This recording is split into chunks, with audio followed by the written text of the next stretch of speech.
A very good morning. You're watching NDTV World. We are getting you all the international news, including Prime Minister Modi's visit to France. First, let's just get you the headlines. Prime Minister Modi arrived in France for that three-day visit in which, of course, he will be co-chairing the AI Action Summit along with the French President Emmanuel Macron. But it all started with a bonhomie between the two leaders with that warm hug and that followed by a dinner that was hosted by Emmanuel Macron. Today, there's a lot planned, including the AI Summit. And who else was at the dinner? Well, JD Vance, the Vice President of the United States, was also there. We'll get you all the details of the Prime Minister's visit. US President Trump has said that if Hamas doesn't release all hostages it is holding in Gaza by noon of Saturday, the ceasefire deal with Israel is off, as Hamas has threatened to postpone the next hostage release that was scheduled to take place on Saturday. US President Donald Trump is removing the exceptions and exemptions from his 2018 tariffs on steel, meaning that all steel imports will now be taxed a minimum of 25%. Trump has also hiked his 2018 aluminium tariffs to 25% from 10%. Tulsi Gabbard has moved a step closer to being the next Director of National Intelligence on Monday after the United States Senate advanced a nomination to a final vote plan for later this week. And a group of US Congress leaders have written to US Attorney General Pam Bondi demanding an inquiry on the decision by the Biden administration to probe the Adani Group. A mob attack at the book fair for displaying Taslima Nasreen's book in Bangladesh. Tense situation has taken place. It has unfolded at that book fair in Bangladesh.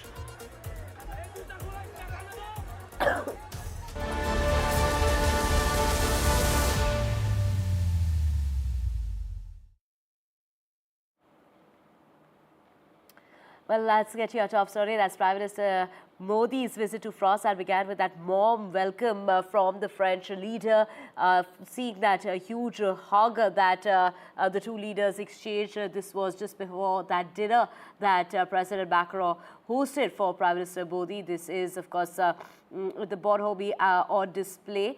Well, at the dinner was also JD Vance, the US Vice President, just ahead of the Artificial Intelligence Summit, which Prime Minister Modi is co-chairing with French President Emmanuel Macron. They will also be holding bilateral talks. Now, what else is expected is that the two leaders are expected to hold discussions in both restricted and delegation formats and address the India-France CEOs Forum.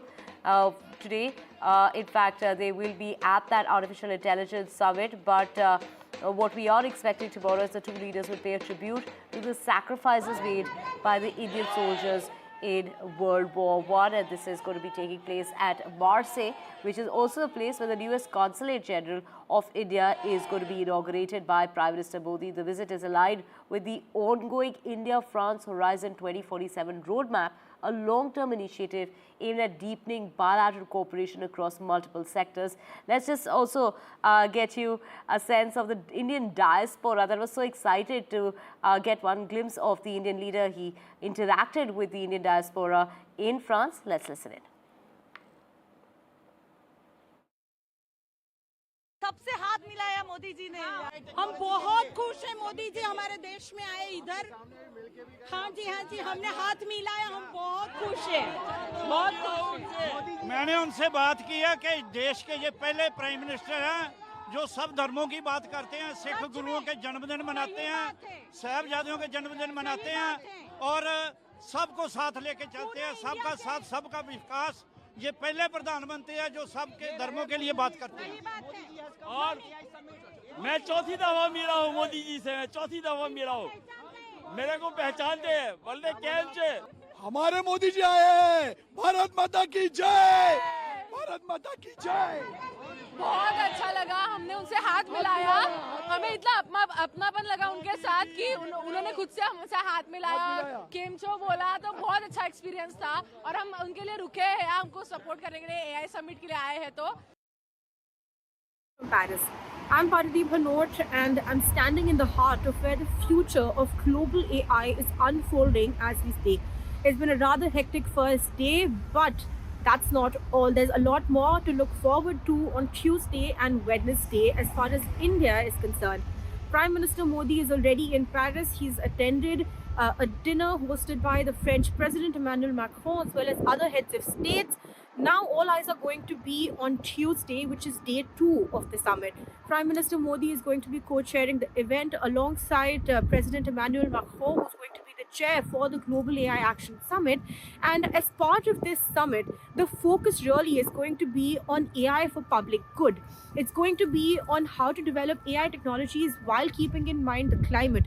The focus really is going to be on the future of AI, how to implement AI technologies in a manner that can bridge the global AI divide that currently exists.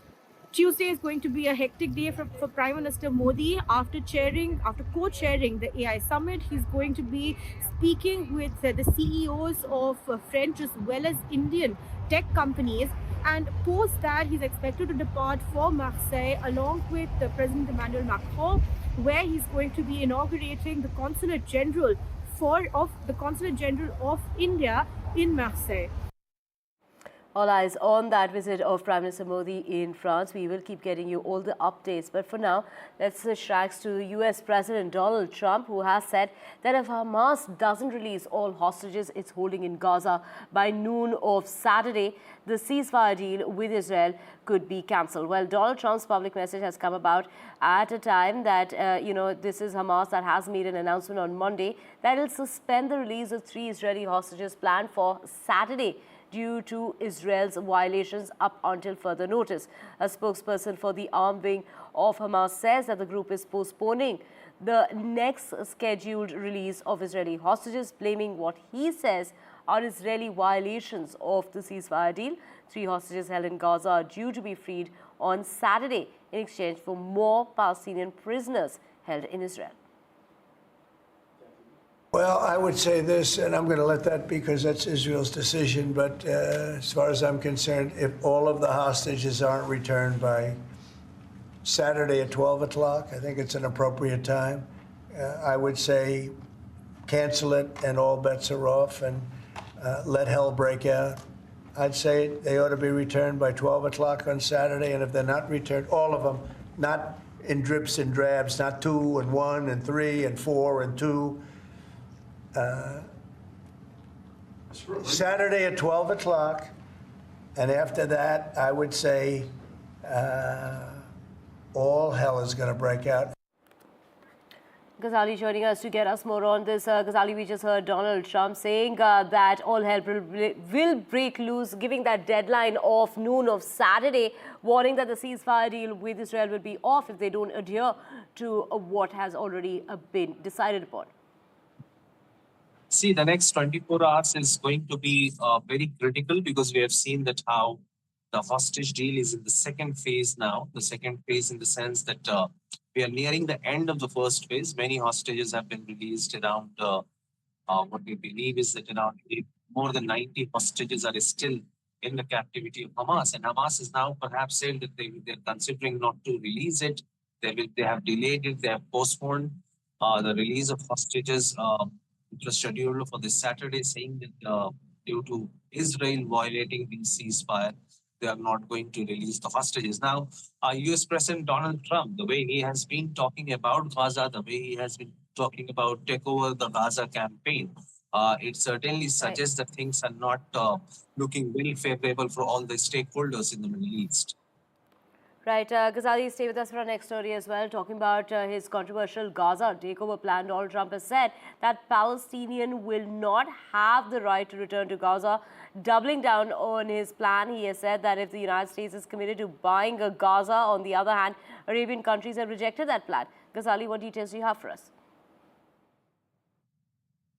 See, Donald Trump's proposal of relocating the entire population of Gaza to some other location, be it in the Arab countries or any other countries, any other country, has met with a strong criticism, rejection, frustration from the Arab neighbors or major Arab countries who have always been the stakeholder for the Gaza issue or for the issue of Palestine. And that is exactly why the leaders of Egypt, Jordan, Saudi Arabia, and other Arab countries have held a series of meetings in the last 24 to 48 hours. Joint statements have been issued by Egypt and other neighboring countries like Jordan and Egypt, the key stakeholders, the key negotiator, and the neighbors in the region. And they have outrightly rejected Mr. Trump's plan of relocating the Gaza population to somewhere else. And also he clarified in that interview later that perhaps there will be no right to return for those residents who will leave Gaza. So that is, and many experts believe that this is going to be the most disastrous plan ever proposed by any United States president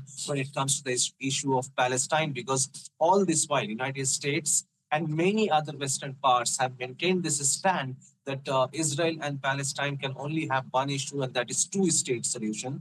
Displacing, relocating any kind of the population of Gaza amounts to ethnic cleansing, is what the Arab states have spoken about. But it seems that Mr. Trump and Mr. Netanyahu are on the same page when it comes to the situation of Gaza, that it will be rebuilt. There will be involvement of Western powers like US and other allies. But when it comes to the population, they will be relocated from the location and they will not have any right to return back to the Strip. Right. Thank you, Ghazali, for getting us all those details. And it is the US President Donald Trump who's planning on removing the exceptions and exemptions from his 2018 tariffs on steel, meaning that all steel imports will be taxed a minimum of 25%. Trump also hiked his 2018 aluminium tariffs to 25% from 10%.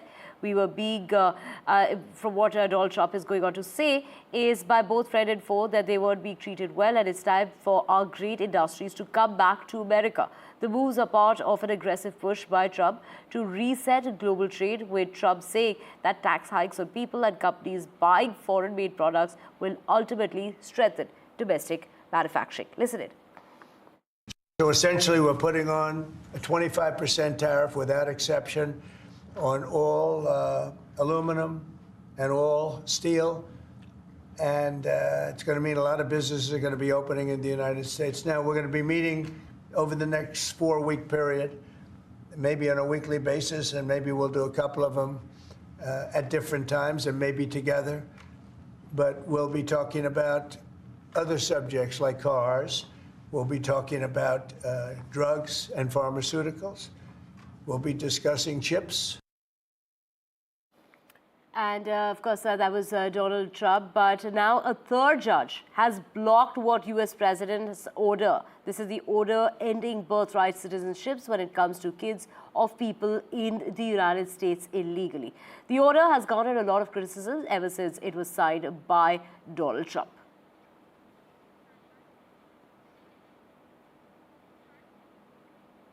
Let's just also get you the latest that the US Senate has voted on Monday to advance the nomination of former Representative Tulsi Gabbard to be the Director of National Intelligence. She moved a step closer to being the next Director of the National Intelligence on Monday after the US Senate advanced a nomination to a final vote planned for later this week. The Senate could hold its final vote on confirming that this could happen as soon as Wednesday, following Monday's 52-46 procedural vote to end debate on her nomination, which fell along party lines. Created following the September 11, 2001 attacks, the Office of the Director of National Intelligence oversees and coordinates the work of 18 intelligence agencies. A former Democratic Congresswoman, she is one of President Trump's most contentious nominees, given her past comments. These are in regard to Edward Snowden and Russia, and a meeting with Syria's now deposed leader. With strong Democratic opposition and only a thin Republican majority, almost all GOP senators will need to vote yes for her to win confirmation. And US President Donald Trump has reacted to questions being asked if he would view Republican Vice President JD Vance as a successor for the Republican nomination in the next presidential race, which will take place only in 2028. But he's gone on to say, no, he's very capable. That's what he has gone on to say in that interview with Fox News that aired during Sunday's Super Bowl, that I think that you have a lot of very capable people. So far, I think he's doing a fantastic job. It's too early. We're just starting out, is what Donald Trump had to say. You view Vice President JD Vance as your successor, the Republican nominee in 2028? No, but he's very capable. I mean, I don't think that I think you have a lot of very capable people. So far, I think he's doing a fantastic job. It's too early. We're just starting. And a mob attack has taken place at a book fair displaying Taslima Nasreen's book in Bangladesh. A tense situation has arisen at the Bangla Academy's book fair for displaying the books of Taslima Nasreen.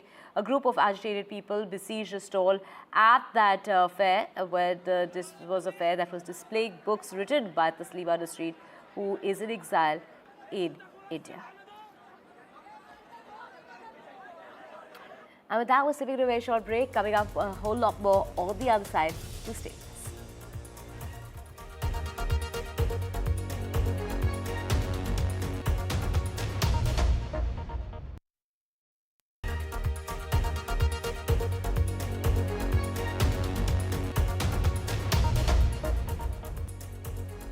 Welcome back. A group of U.S. Congress leaders have written to the U.S. Attorney General Pam Bondi demanding an inquiry on the decision by the Biden administration to probe into the Adani Group. The leaders have slammed the Department of Justice probe into the group and called it a selective, reckless and baseless pursuit, which can potentially be damaging to the India-US strategic ties.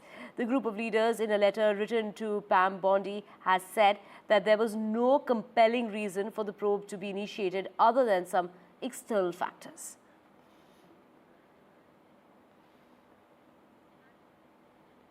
Let's just get you more news, and that is a consortium of investors led by Elon Musk offered over $97 billion to take over OpenAI, the maker of ChatGPT. The billionaire's attorney, Mark Toberoff, has confirmed that he submitted the bid for all assets of the tech company to its board on Monday. The offer is the latest twist in a long-standing battle between Elon Musk, the world's richest man, and the right hand to the United States President Donald Trump and OpenAI chief executive Sam Altman over the future of the startup at the center of the AI boom. In response to the bid, Altman has posted on the social media platform X, "No thank you, but we will buy Twitter for $9.74 billion if you want." That's the reaction of Sam Altman. And let's just get you the very latest, and this is in regard to the Google AI chief claiming that DeepSeek hype has really been exaggerated. The best work from China, but hype has been exaggerated, is the claim that is being made by the Google AI chief. There's just about no new advancement is what is being said in regard to the claims that are being made by DeepSeek.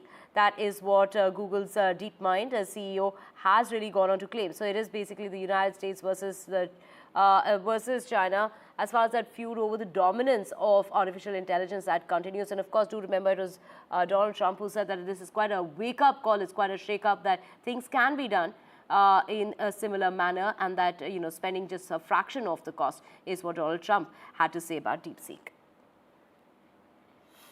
And let's just get you the very latest. This is in regard to freestyle chess Grand Slam, and it is D. Kukesh who loses to his opponent from the United States. D. Kukesh bows out after playoff loss to Fabiano Coriano. And the European Space Agency has captured a rare Einstein ring. It is the ESA's discovery as far as that stunning Einstein ring is concerned, revealing the warping of space. This dazzling image shows the galaxy over 4 billion light years away.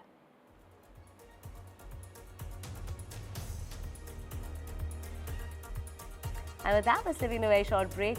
Lots more coming up on the other side. So stay with us.